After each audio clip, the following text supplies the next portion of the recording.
Assalamualaikum warahmatullahi wabarakatuh.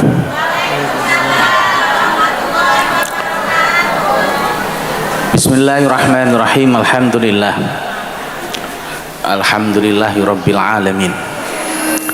Wa bihi nasta'inu ala umurid dunya waddin. Wassalatu wassalamu ala asrafil anbiya'i wal mursalin.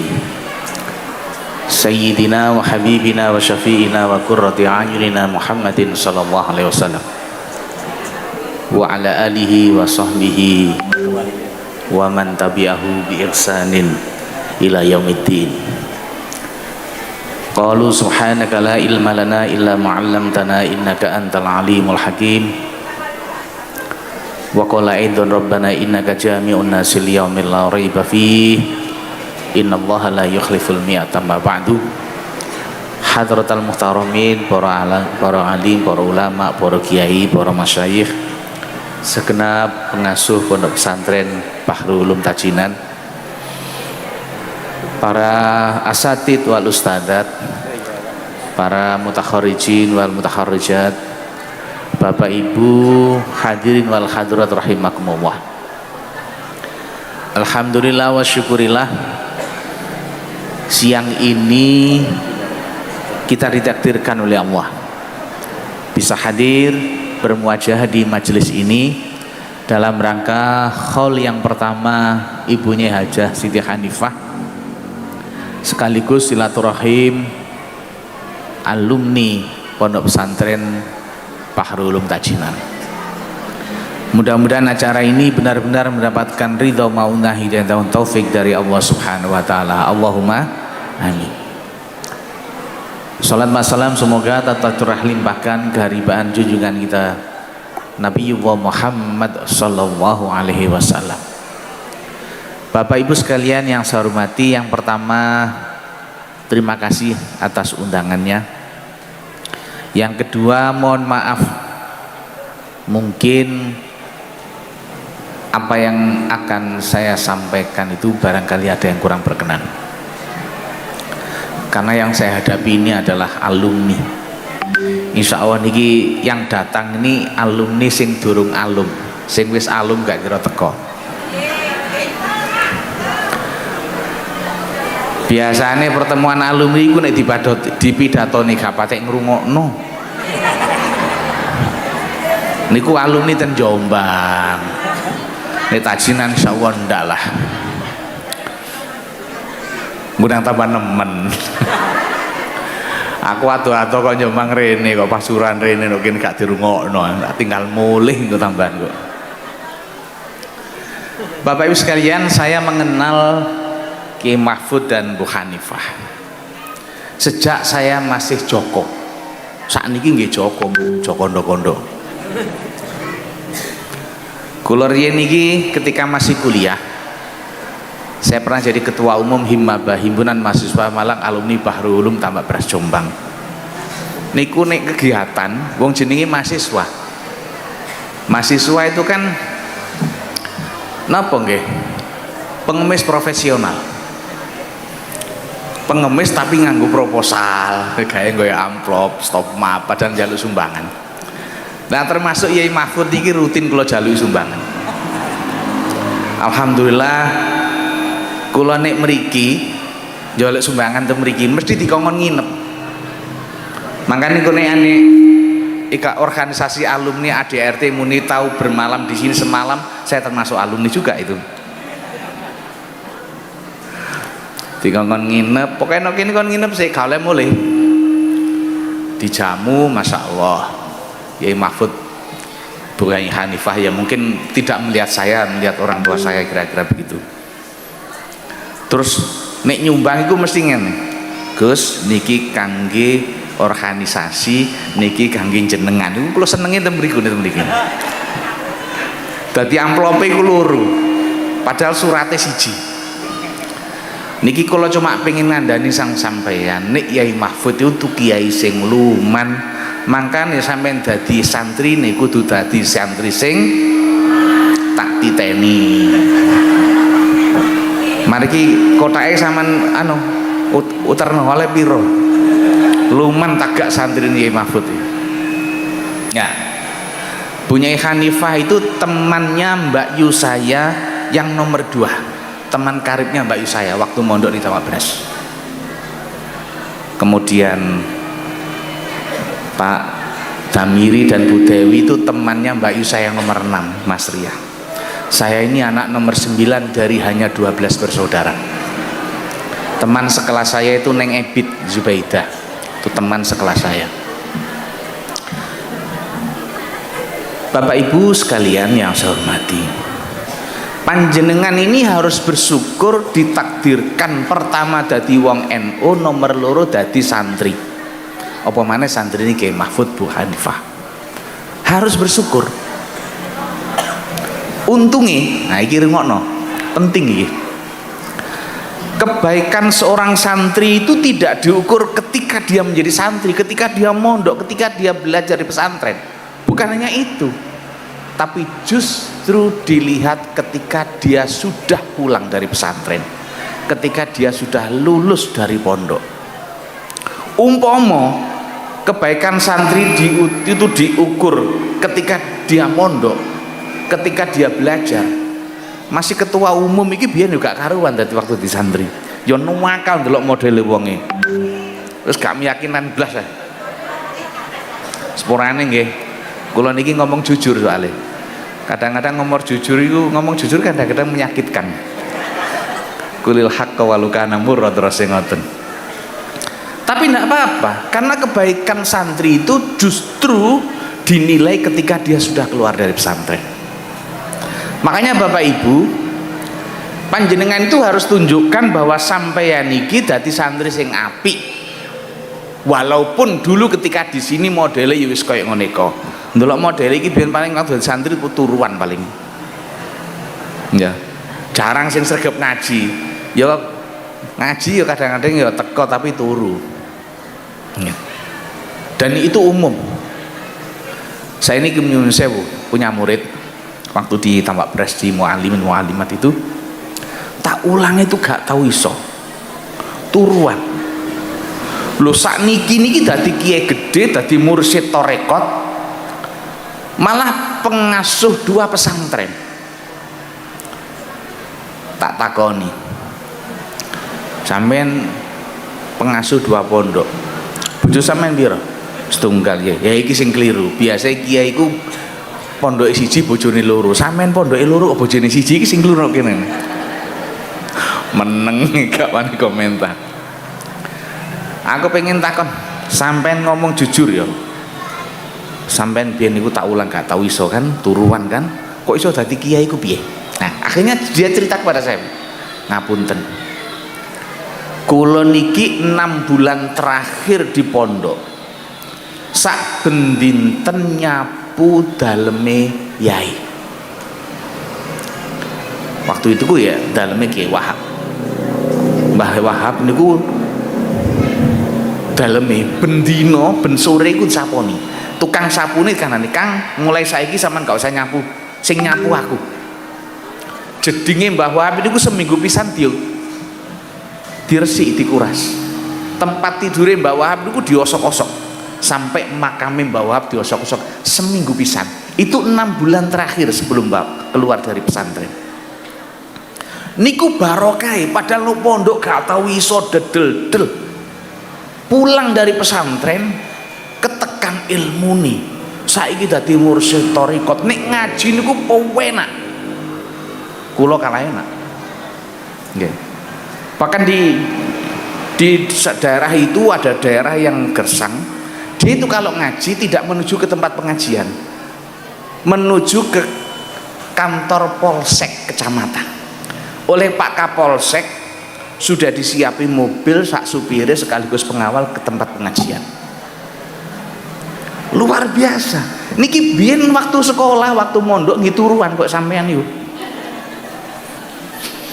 Cuma sampean kan gak tahu nyapu ning daleme nyai. Lah iku salah sampean. Salah sampean nduk ngono. Dan kasus seperti ini banyak. Di wilayah Malang itu ada murid saya yang dulu nyuwun sewu ya ngono. Ngantukan turuan gak tau iso. Kula kenten papan niku pendak gosok. Nek cekel kapur gak tau iso. sakniki dadi orang yang paling dipercaya di lingkungannya. Kula nanti diundang ten daerah mriku, kiai yang paling sepuh di daerah itu cerita kepada saya, ngapunten Gus, ten mriki niki pokoknya wis diurus iki, duka urusan masjid, duka urusan kelurahan, semuanya selesai, kewabeh percaya, padahal modelnya wong ngene niku. Akhirnya saya berkesimpulan, dadi santri iku sing paling penting itu manut nang kiai, manut nang bunyai, manut nang ustadzah. Pinter itu nomor sekian, sregep itu nomor sekian. Ya syukur-syukur ya manut ya sregep, tapi kan angel. Nah, sampeyan niku repot, wis gak patek manut, gak sregep pisan. Jadi ini yang saya ambil. Karena itu sekali lagi rasa syukur sebagai alumni pesantren ini ayo kita gunakan untuk berkhidmat kepada pesantren.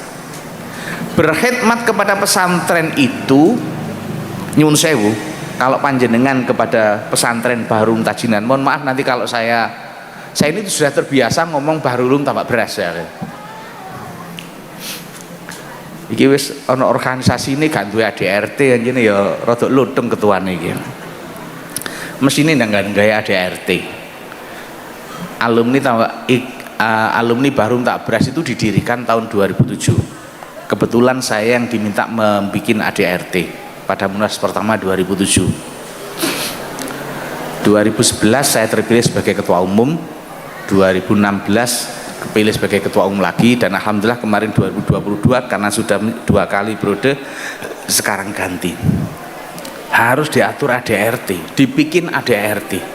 Misalnya definisi alumni, misalnya sing diarani alumni Pondok Pesantren Bahrul Tajinan iku sopo. Kalau dulu di Tamak Beras kita bikin yang disebut alumni biasa adalah mereka yang lulus salah satu lembaga formal, Bu MI, Bu Sanawiyah, atau enggak lulus tapi sudah pernah belajar 2 tahun, itu namanya anggota biasa. Itu contoh. Nanti ada anggota luar biasa yang tidak memenuhi syarat anggota biasa, masuk anggota luar biasa, termasuk nginep sewengi barang itu. Jadi harus ada aturan. Nggih, monggo nanti ditata lah. Karena itu nanti yang akan menjadi pijakan kita, menjadi pedoman kita di dalam melangkah, dalam bikin program, dalam mengevaluasi program dan sebagainya. Itu ADRT, anggaran dasar dan anggaran rumah tangga.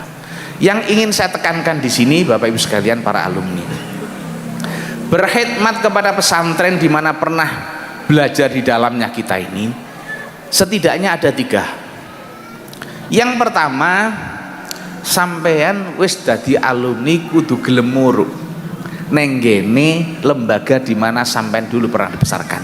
Artinya sampean kudu gelem mulang nok kene. Ini kan tidak mungkin toh.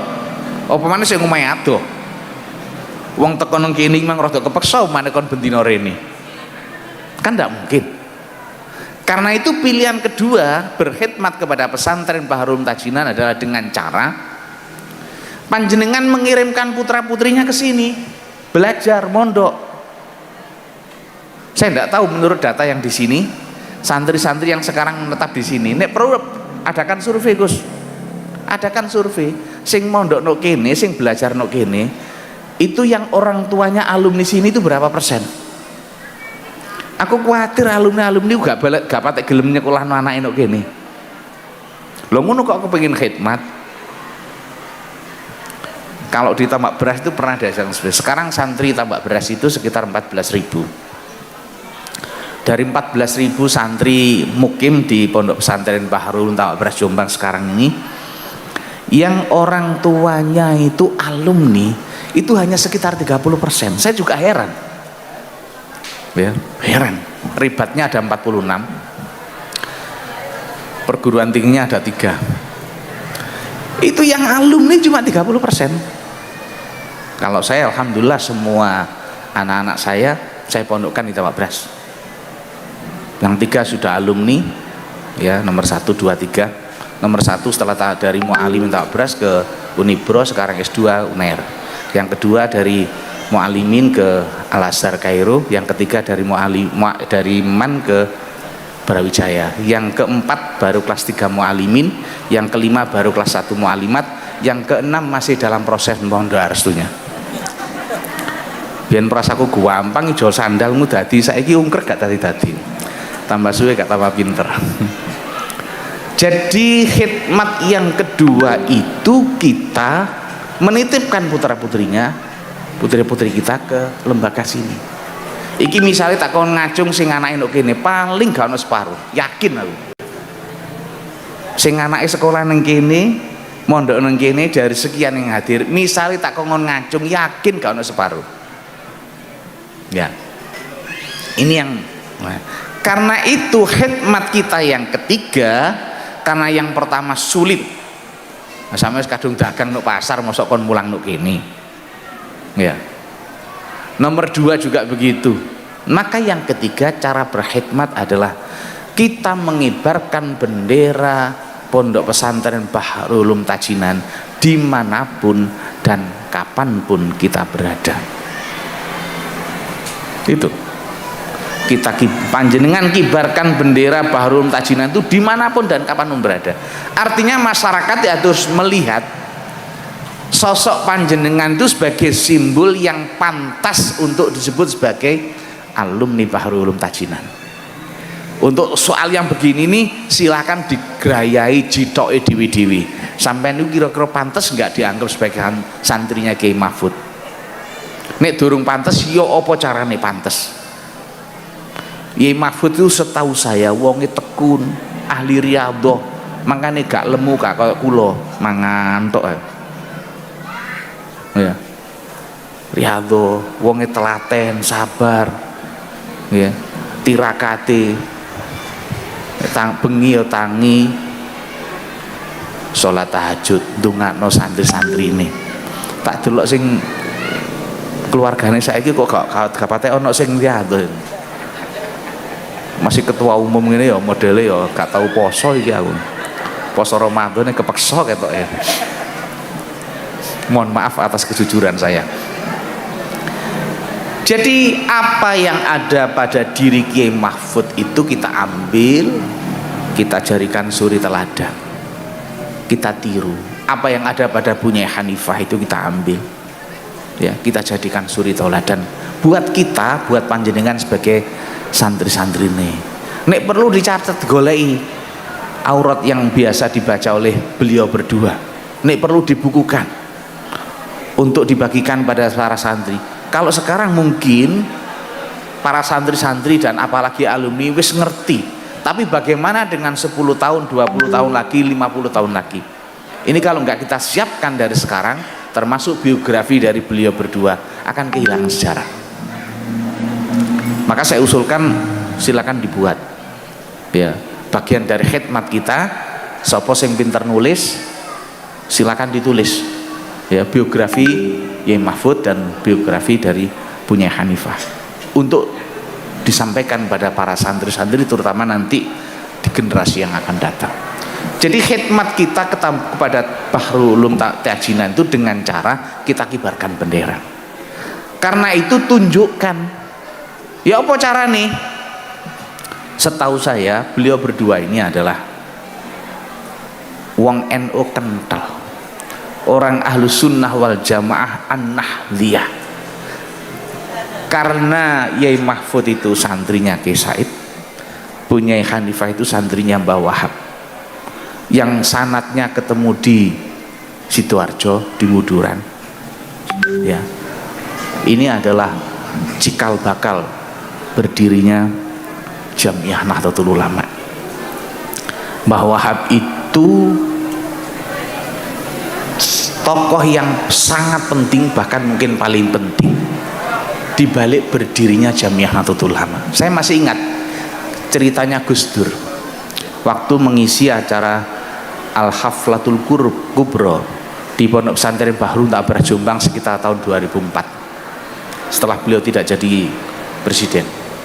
Salah satu pidatonya Gus Dur itu mengatakan begini, sesungguhnya NU itu berdirinya di tamak beras, di dalamnya Mbah Wahab Hasbullah, tapi karena untuk kepentingan politik, karena untuk kepentingan supaya NU itu segera menyebar kemana-mana,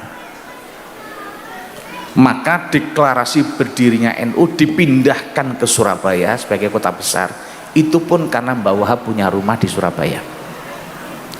Dari kalimat Gus Dur itu saya tahu bahwa sesungguhnya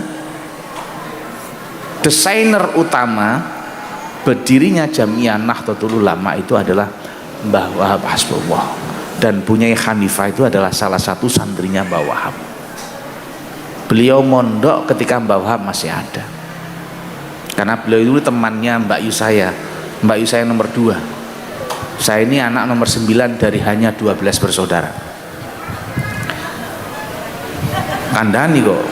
Orang tua saya memang ikut KB, keluarga besar. Mbak Yusaya kelahiran tahun 50, maka saya menduga Bunyai Hanifah juga tidak jauh dari tahun 50. Ya. Artinya mondoknya itu saya perkirakan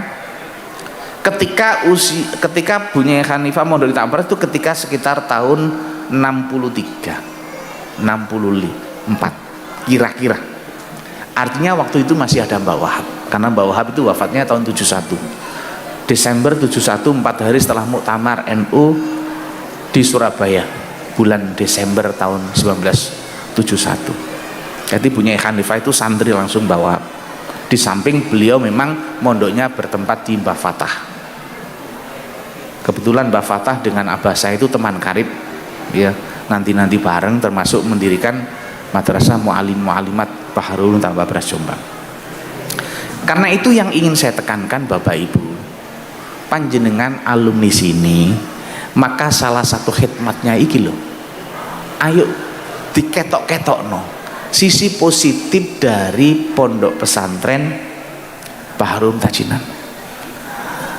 Jadi nanti ketika panjenengan jadi tokoh di masyarakat, tokoh NU, tokoh muslimat, mimpin jamiah tahlil, jamiah tiba, jamiah yasin, jamiah manakib, asal duduk jamiah rasan-rasan, maka orang itu melihat iki lo santrinya Bunyai Hanifah, iki lo santrinya Ki Mahfud. Itu bagian dari khidmat, itu lo maksudnya itu. Sampai melok ngeramut NU mergo beliau berdua itu aktivis NU, pengurus NU, itu juga bagian dari khidmat. Jadi banyak khidmat, termasuk urip-urip organisasi alumni. Organisasi alumni itu nyuwun sewu, tadi disebutkan kegiatannya pengajian, ono isi wosah, iku yo apik, diterusno kudu apik, tapi ojo mek ikut tok gitu loh. Mosok kegiatan alumni mek ngaji tok. Lah sing santri-santri sing gak patek seneng ngaji, sing alumni gak patek seneng ngaji. Wong biyen itu waktu dadi santri gak patek seneng ngaji. Ndelok modele tak wasno tak sawang. Akeh sing gak patek seneng ngaji turuan. Kok saiki wis alumni kon ngaji tambah rasa-rasen. Tapi kegiatan ngajinya tetap ada. Ini mengakomodasi alumni sing paling pancen keseneng ngaji ya, pengen tabarukan di sini monggo. Ngajine tetap. Isi kosnya tetap, tapi kegiatan alumni jangan hanya itu. Alumni ini ono sing pinter dodolan, ono sing nang pasar, mungkin usahawan dan sebagainya. Ini diakomodasi. Syukur-syukur alumni itu berkontribusi untuk memberikan masukan-masukan kepada pesantren ini, bukan hanya dari segi pendidikannya, tapi juga mungkin kegiatan ekonominya. Ya, mungkin nanti ada semacam Bahrul Ulum Maret di sini misalnya yang dikelola oleh alumni. Itu penting. Kalau punya akses, monggo ini diberi akses pondok ini. Jadi banyak hal yang bisa dilakukan oleh alumni, karena alumni itu kan bertebaran. Yang tadi disebutkan alumni pertama sekitar tahun 80-an itu sudah ada di sini. Saya ke sini pertama sekitar tahun 86 atau ya 86. Misalnya saya pertama kali ke sini. Waktu itu masih ada alumni Tamak Beras yang di sini namanya Cak Rozi, ya, ada Cak Mahrus, ya, Ya, Cak Rozi, Cak Rozi Pandaan itu ya. Ya, Pak Rozi Pandaan nggih. Seiling. Lamat-lamat. Ya. Wong itu mak rada berubah wisan. Biyen kan seimut-imut, saiki wis rada amit-amit gitu loh. Dan sudah mulai meninggalkan dunia hitam, soalnya wis putih. Jadi Bapak Ibu sekalian yang saya hormati, ingin saya tekankan ini pentingnya kita sebagai alumni untuk berkhidmat. Lek panjenengan itu wis berkhidmat kepada pondok, maka kelanjutannya itu penak. Keluarga sampean oleh barokah, putra putri sampean oleh barokah, sampean omah ya oleh barokah. Yang tadi saya sebutkan, alumni di Pondok Tak Beras yang dulu ketika saya tahu, bahkan saya ajar dia tidak pernah bisa, sekarang jadi orang penting. Alumni Tak Beras itu sekarang ada yang jadi menteri, murid saya itu ada yang jadi anggota DPR pusat, padahal biar tak ulang juga iso jadi DPR pusat. Saya ditanya, yo apa iku murid sama? Oh, muridku masih biar nggak tahu iso kan saiki pinter, masih nginyun saya. Kula niki guru pelajaran sing paling panjenengan senengi waktu sekolah biyen Bu, napa? Matematika. Sampean biyen matematika kan keseneng gak? Iya, seneng bolos, seneng nyontoh, seneng ngerpek. Tapi mari ngono muridku matematika ya nek ngitung duit ya gak tau keliru, padahal biyen gak iso. Gak percaya sama takono ning ati, takono misak barang nih. Pinter ngitung duit saiki. Jadi ini barokah khidmat kita. Maka kita bersyukur itu di sini. Maka syukur itu kemudian kita wujudkan itu. Yang berikutnya Bapak Ibu sekalian yang saya hormati,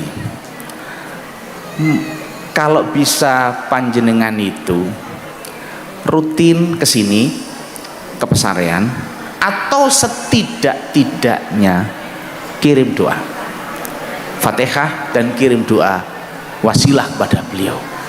Saya melihat sendiri dua beliau ini orang yang selalu zikir, wirid. Maka panjenengan santrinya kudu niru iku. Nggih. Ojo nyambut gawe tok. Ya nyambut gawe sih ya penting ya. Tapi zikir wirid itu menjadi sebab barokahnya rezeki kita. Rezeki nek barokah iku masih titik cukup. Kula niki bayangno tiyang sepakulo. Yang sepakulon niku hanya seorang guru, dan saya tahu gaji guru itu berapa, saya tahu. Tapi nyekolahno anake niku rolas, yang kecil ada satu yang meninggal ketika kecil, ditinggal 11 pas kalau main sepak bola. Kalau nomor 9 kira-kira pas bagian back gitu. Anak ini ku 11 sekolah kabeh, yang ngerangkep kabeh sekolah, tapi nyatanya ya iso bayar. Nah inilah yang namanya ilmu, rezeki sing barokah. Panjenengan itu kalau rutin nggih kirim Fatihah pada beliau berdua, syukur-syukur nang pesarean. Nek ndonga selalu wasilah beliau, iku ndadekno rezeki sampean iku barokah. Muga-muga barokah kabeh. Allahumma. Ojo diamini tok, dibuktekno. Amin bolak-balik tapi gak tau rene. Ya. Iku rezeki sing barokah. Maka ada sebuah statement urusan rezeki itu. Sekecil apapun rezeki yang Anda terima, pasti cukup kalau untuk sekedar hidup. Penting ini diingat. Sekecil apapun rezeki yang sampai terima, pasti cukup kalau untuk sekedar hidup. Sebaliknya, sebesar apapun rezeki yang sampai terima, tidak akan pernah cukup kalau untuk memenuhi gaya hidup. Fahim tum? Alhamdulillah. Dan itu dibuktikan. Karena itu urusan rezeki ojo ngoyo nemen-nemen. Ya sak madya wae. Berdoalah supaya rezeki itu barokah. Jadi masih didik cukup. Sebaliknya rezeki yang banyak tapi tidak barokah itu mesti kurang. Duwe sepeda pengen duwe mobil Cherry, wis duwe mobil Cherry pengen duwe Innova, duwe Innova pengen duwe Alphard, duwe Alphard pengen duwe helikopter, duwe helikopter pengen duwe pesawat terbang, susu kepengin sak pesawat apa lapangan terbangnya bisa, ndak akan selesai. Karena sesungguhnya orang yang kaya itu adalah orang yang merasa dirinya sudah cukup, sekalipun nyuwun sewu rezekinya biasa-biasa saja, pas-pasan. Sekalipun dia sudah kaya raya, tapi kalau masih kurang, sesungguhnya dia bukan orang kaya, dia orang yang melarat. Maka jadilah orang yang selalu cukup, yang selalu mensyukuri apa yang ada. Dan itulah salah satu ciri yang saya tahu dari Romo Yai Mahfud dan Ibunya Hanifah yang harus kita tiru. Ini bagian dari khidmat kita. Karena itu saya minta dengan hormat lagi amat sangat kepada panjenengan. Organisasi alim ini sudah didirikan. Ayo disokong, nanti silakan dibuat ADRT-nya, kemudian dibuat program kerjanya, dan nanti silakan dilaksanakan program itu. Dadi alumni ku pondok iku enak. Enaknya apa? Ono sing dike sendenan. Sing dike sendenan ya pendiri ini, pendiri pesantren. Sama nek apa sumpek-sumpek marang pesarean. Sama niku repot, sumpek melayune nang nggone pasar. Sumpek melalui nang mall. Ya memang ilang sumpeke tapi diluk tok. Engko metu kok mall tambah sumpek duit entek. Ya. Jadi nek sumpek itu nang nggone pesarene yai, pada guru-guru kita, ustadz-ustadzah kita, itu yang harus kita datangi. Kita wasilah pada beliau, kita berdoa kepada Allah. Itulah yang diajarkan oleh guru-guru dan kiai-kiai kita, dan saya yakin itu pula yang diajarkan oleh Romo Yai Mahfud. Bapak Ibu sekalian yang saya hormati, saya berharap pesantren ini menjadi salah satu bentengnya Islam Ahlussunnah wal Jamaah Nahdliyah, khususnya di Kota Malang, di Kabupaten Malang ini. Kenapa? Karena sekarang ini begitu luar biasa tantangan NU itu. Padahal pendirinya NU itu adalah kiainya Bunyai Hanifah, terutama bahwa Rasulullah. NU itu jasanya luar biasa, Bu. Kalau saya cerita jasanya NU, sama nanti akan berkesimpulan, tidak ada NU, tidak ada Indonesia. Termasuk yang menyelamatkan makamnya Rasulullah. Dulu itu makamnya Rasulullah mau dibongkar oleh Raja Saud Al Faisal, tapi alhamdulillah delegasi NU lewat Komite Hijaz yang anggotanya adalah Mbah Wahab Rasulullah dan Mbah Yai Ghonaim Al Misri berhasil menggagalkan rencana penggusuran makam Rasulullah. Jadi dulu makam Rasulullah digusur. Makanya kalau sekarang orang haji atau umroh bisa mendatangi makam Rasulullah, itu jasa besar Nahdlatul Ulama lewat Hadratus Syekh Mbah Yai Wahab Rasulullah, kiainya Bunyai Hanifah. Itu jasa yang luar biasa. Belum jasa kepada NU, belum jasa kepada NKRI. Saya ini kebetulan suka membaca sejarah. Di masa Presiden Soekarno, hampir semua momen-momen penting negeri ini, ketika ada persoalan, ketika kalut di negeri ini, solusinya itu adalah bawa Rasulullah. Termasuk akhirnya ada halal bihalal. Halal bihalal itu juga usulan dari Mbah Wahab. Dan masih banyak lagi yang tidak mungkin saya ceritakan di sini karena forumnya terbatas. Tapi intinya kita ini bersyukur jadi warga NU dan kita bersyukur jadi santrinya Mbah Yai Mahfud. Nah, saya minta rasa syukur itu tidak hanya sekedar muni alhamdulillah. Tapi nek kene nek apa-apa sampean niku sing tanggap. Merasa ikut memiliki. Cara wong Madura sense of belonging. Rumangsa duweni andarbeni. Lah masa iku cendela gurung enek cendelone sampe dadi alumni ya meneng gak ono sing lirik apa maneh mikir iki piye carane ono ya gak ono. Iku kan padha mitutune sampean iki lho alumni iki lho gurung ono cendelone gurung lawangan iki ya apa carane supaya ndang ono lawange lak ngono cara kasarane. Cuma sampean kan apen-apen garo. Ngono kene nek pondok iki kurang apa ya sampean iku ndang tandang gitu loh. Itu bagian dari khidmat. Justru nenek ya apa-apa sing kurang nek kene itu kesempatan sampean untuk berkhidmat. Nek kene wis lengkap kabeh, iku sampean kudu nelongso. Aku nyumbang opo? Kayae. Ngono lho. Dan saya yakin di sini ku masih banyak hal yang kurang. Makanya nanti salah satu program alumni itu ya ini mengevaluasi, memberikan masukan-masukan kepada keluarga, kepada yayasan, kepada pengasuh apa yang harus dilakukan oleh pesantren. Dan saya kira itu perlu dialog seperti itu. Makanya harus ada pertemuan berkala, apa 3 bulan sekali atau 4 bulan sekali antara alumni dengan keluarga dalam rangka untuk kebaikan bersama, termasuk memikirkan alumni. Saya yakin alumni-alumni itu ada yang juga nyun sewu. Kalau saya kebetulan di IKABU cabang Tulungagung Trenggalek itu punya program alumni yang kebetulan anaknya itu yatim, jadi bojone mati, ikut diramut oleh organisasi alumni di sekolahno mulai MI, Sanawiyah, Aliyah, dan disantuni. Itu ya dari urunan para alumni. Ya kebetulan alumni itu ada yang usahanya cukup maju. Ini contoh. Jadi solidaritas antar alumni. Contoh program. Dan masih banyak yang bisa diambil, saya kira. Karena itu kebersamaan di antara sesama pengurus alumni itu penting.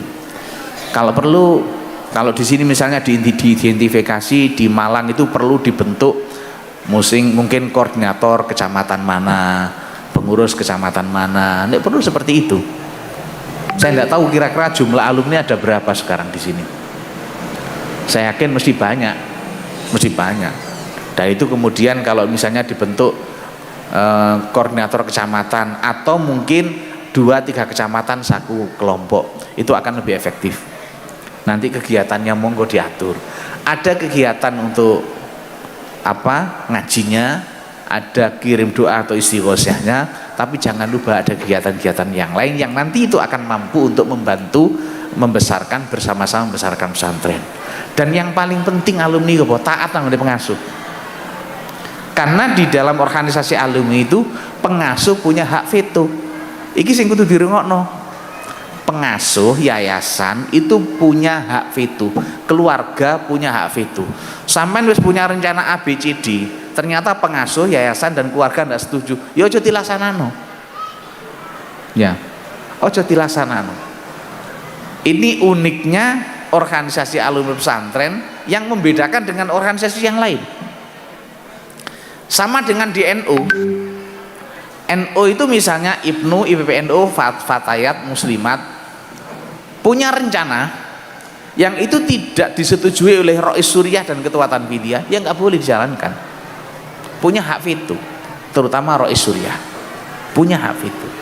Nah, di organisasi alumni yang punya veto itu adalah pengasuh, yayasan dan keluarga, terutama pengasuh itu punya hak veto.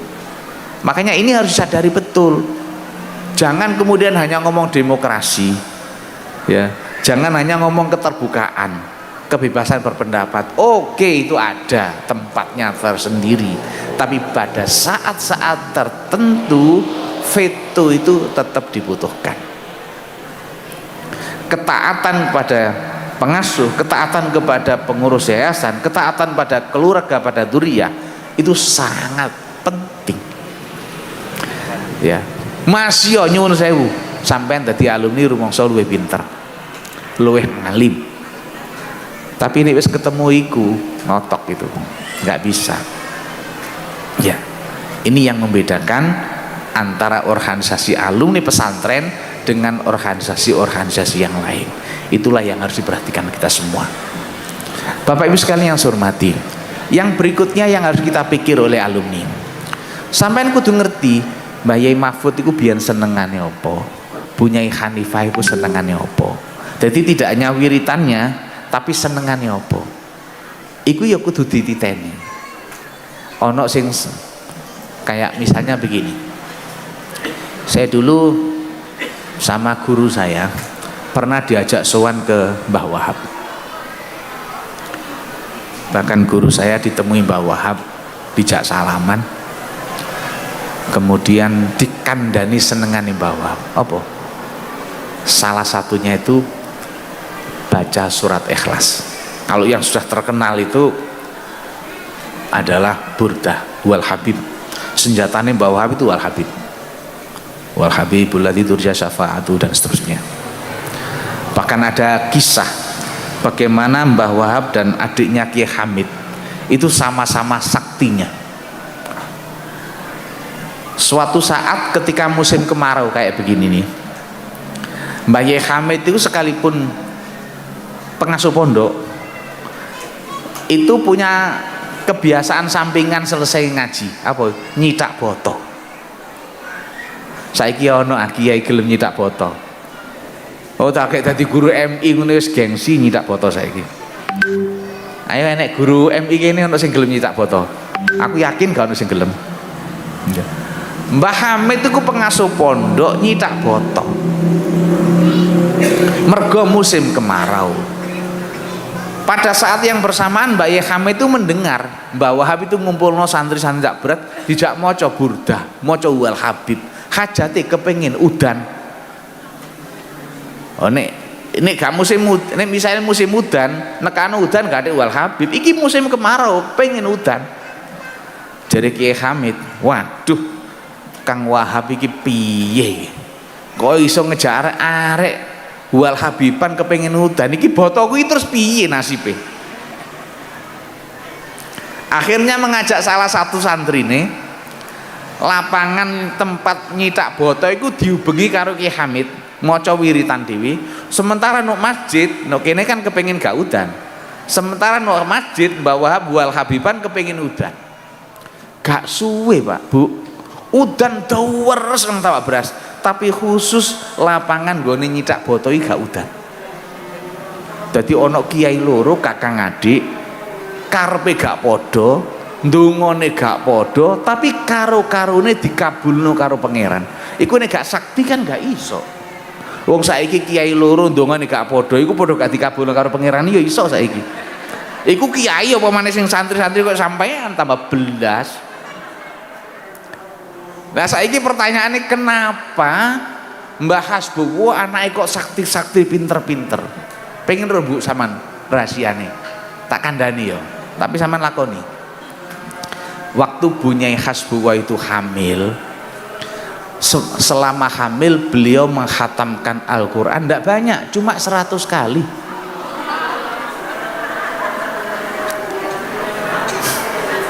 Wis nanti lakoni ndang hamil maneh. Tak dongakno hamil maneh mari ngene mulai kok kene hamil kabeh. Lali paling carane sampean ya. Wong biyen dadine ketepaan diawur dadi. Dadi maca Quran niku khatam ping 100. Kalau 9 bulan itu artinya sekitar 270 ya. Jadi kira-kira setiap 2 hari 3 hari khatam Quran. Itu Bunyai Hasbuwo. Ya. Makanya saiki sing jek nom-nom sing hamil-hamil iku nak hamil maneh mari ngono khatam Quran ping 1 selama hamil. Aku mangan dicerita kok soal lalian jekune iku. Jadi Bapak Ibu sekalian yang saya hormati, ini yang penting itu adalah hikmat kepada pengasuh, hikmat kepada pesantren, iku sing ndadekno awake dhewe iku oleh barokah pribadi kita, keluarga kita, anak-anak kita, termasuk rezeki kita. Iki ojo mek diomongi, diamini tok, sing penting buktekno sampean golek barokah. Barokah golek barokahe Mbah Yai Mahfud, golek barokahe Bunyai Hanifah, golek barokahe Pondok Pesantren Bahrum Tajinan. Itu carane ngono. Ya. Jadi tidak cukup banyak sekedar kirim Fatihah, kudu enek liyan-liyane. Wes mariki saya berharap di sini kalau perlu pada pengurus alumni di sini ada ruangan yang khusus bisa menjadi base campnya alumni, sehingga nanti kalau ada pertemuan itu ono nggone mbok cilik lah gak apa-apa. Pokok 2 kali 3 meter ngono. Apalagi 1 kali 2 meter. Lah kuburan lah. Ya, tempat ya minimal surat-surat iku ono. Dan jangan lupa selalu koordinasi dengan pengasuh, dengan keluarga.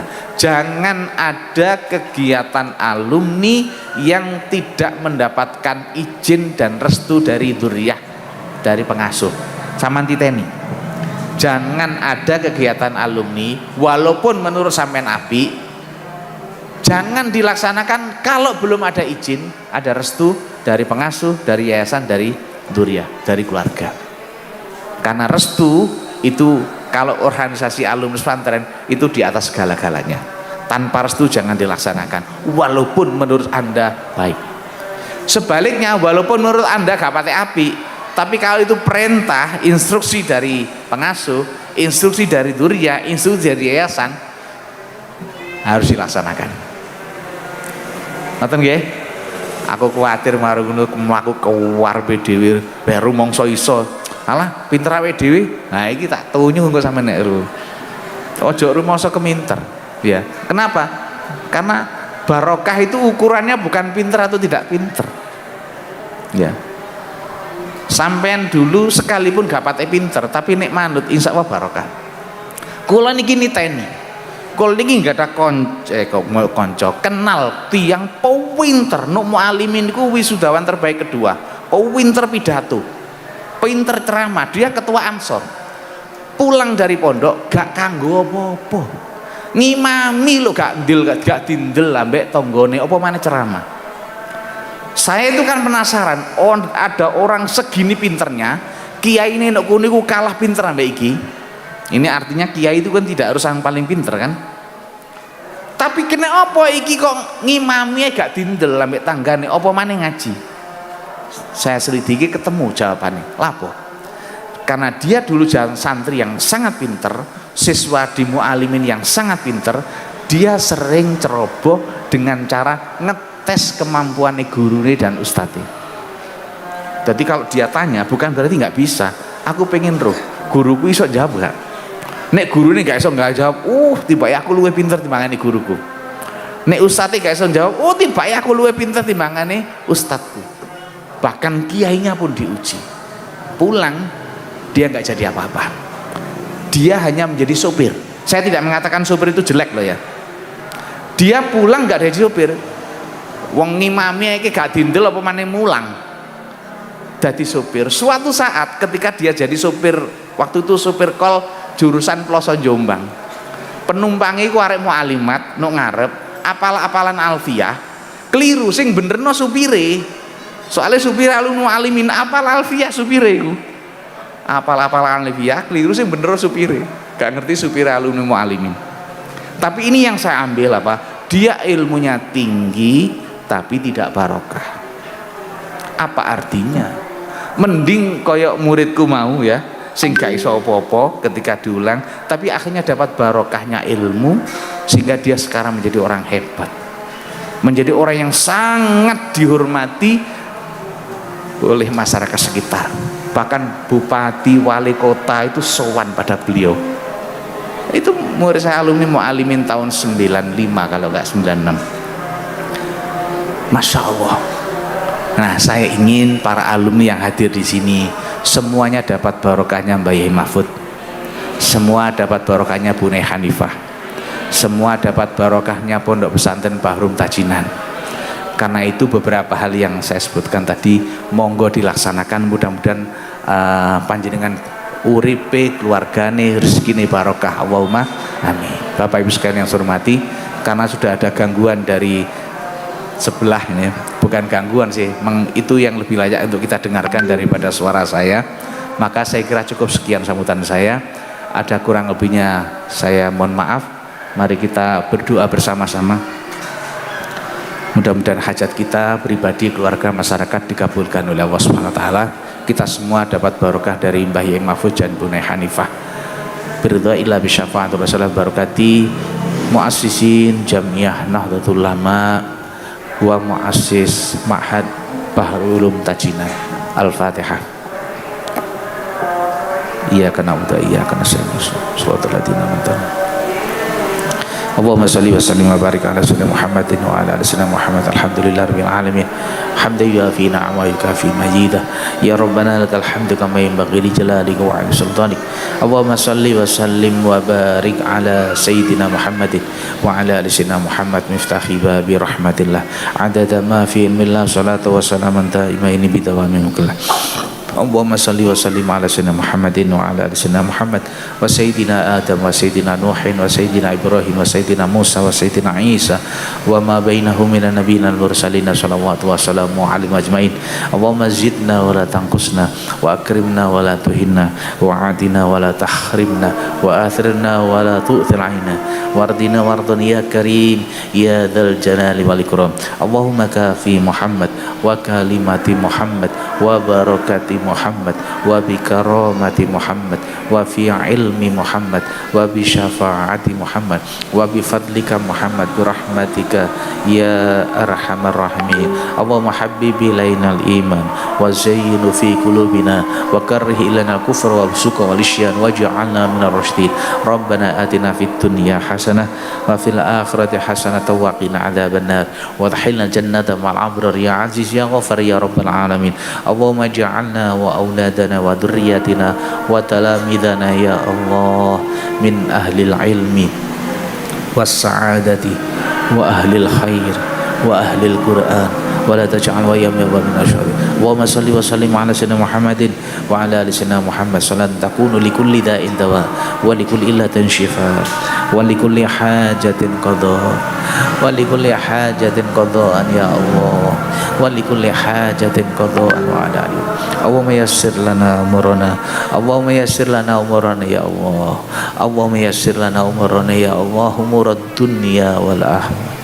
Rabbana ighfir lana wa li ikhwanina alladhina sabaquna bil iman wa la taj'al fi qulubina ghillan lil ladzina amanu rabbana innaka ra'ufur rahim. Rabbana taqabbal minna ya Allah innaka antas samiul alim wa tub 'alaina ya maulana innaka tawwabur rahim. Sallallahu ala sayyidina Muhammad wa ala alihi wa sahbihi wa baraka wasallam. Hana rabbika rabbil izzati amma yasifun wa salamun al mursalin walhamdulillahi rabbil alamin. Sirrul Fatihah. A'udzu billahi bismillahirrahmanirrahim. Iyyaka na'budu wa iyyaka nasta'in. Shiratal ladzina an'amta 'alaihim. Demikian yang bisa kami sampaikan, ada kurang lebihnya mohon maaf. Akhirul kalam wallahul muwaffiq ila aqwamit thoriq. Assalamualaikum warahmatullahi wabarakatuh.